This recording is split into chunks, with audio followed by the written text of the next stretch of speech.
Open your favorite SSH client, point it to your server's IP address, log in as root, and let's navigate to the web UI files. Type cd usr share javascript proxmox-widget-toolkit, then press enter.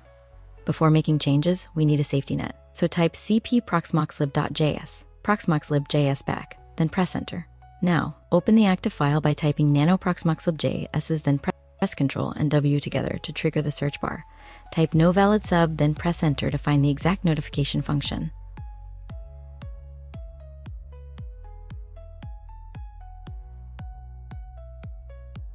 Scroll down slightly until you see the line starting with let_res equals response.result, and delete that exact line along with the next 16 lines directly beneath it until you hit the line starting with org_cmd.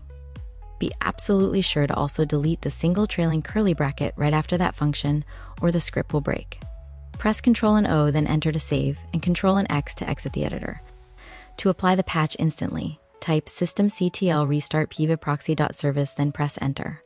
Refresh your browser window, click Login, and notice that the subscription pop-up is officially gone for good. Now let's configure repositories so you can pull updates without an enterprise license. Inside the Proxmox web UI, click on your main node, expand the Updates menu, and click on Repositories. Click on the 2 default enterprise repositories and click Disable. Next, click the Add button, choose the No-Subscription repository from the drop-down menu. Do the fref No-Subscription repository if you plan on using distributed storage later. Now, click on the Updates tab right above this, click Refresh, and once the package list pulls down, click Upgrade to bring your server completely up to date.